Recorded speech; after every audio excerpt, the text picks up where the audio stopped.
For 5 minutes. Mr. Chairman, I can't believe what we're hearing here, how quickly we forget. It was your committee, Mr. Chairman, that passed the bill, bipartisan bill, that created the Ocean Commission, signed into law by President Clinton, and then the appointees to that commission made by President Bush. Who was on that commission?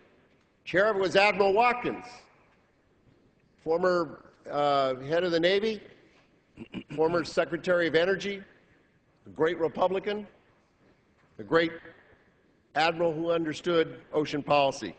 Who else was on that committee? Oil and gas executives, fish processors, all kinds of people, because we set up a commission to look at these conflicts of sea. Why? Because, as was stated, America has more ocean water than any other country in the world because of the exclusive economic zone, which also applies to all the atolls and islands like Guam, Hawaii, and so on.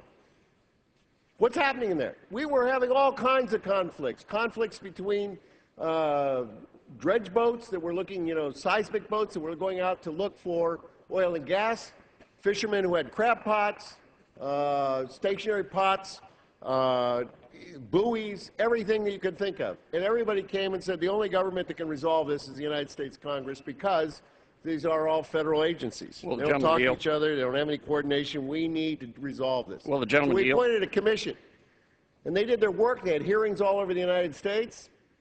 They came back with their policies. And guess what we did? Like we do when we have commission work. We implemented those policies. Will the gentleman yield?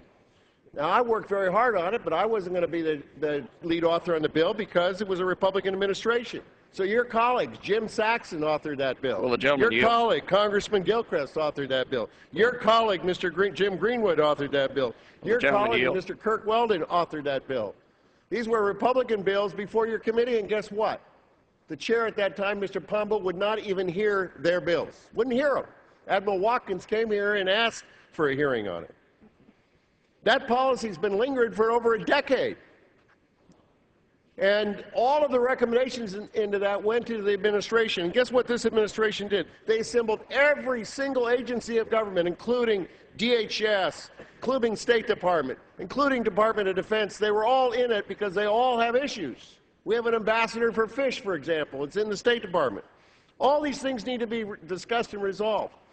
And they came up with this ocean policy. This is to avoid conflicts. This is to, and everybody's satisfied by it. The Navy needs it. The military needs it for security purposes. You're nuts not to have it. So to defund this because you say your committee hasn't heard it, which is just false, because your committee had that bill for not one session, 2 sessions, 3 sessions, about 4 sessions, and never took it up, and never dealt with the policy. It was all there.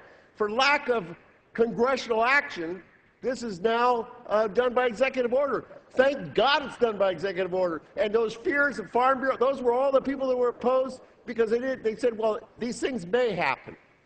Well, my God, when are we worried about what someday somebody, because they're in Idaho and thinks that potato farmers are going to be affected by ocean policy? Come on, that's a stretch. Gentleman yield.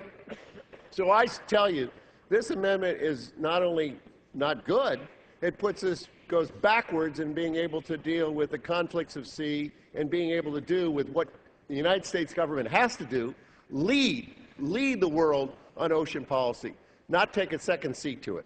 I urge a strong defeat.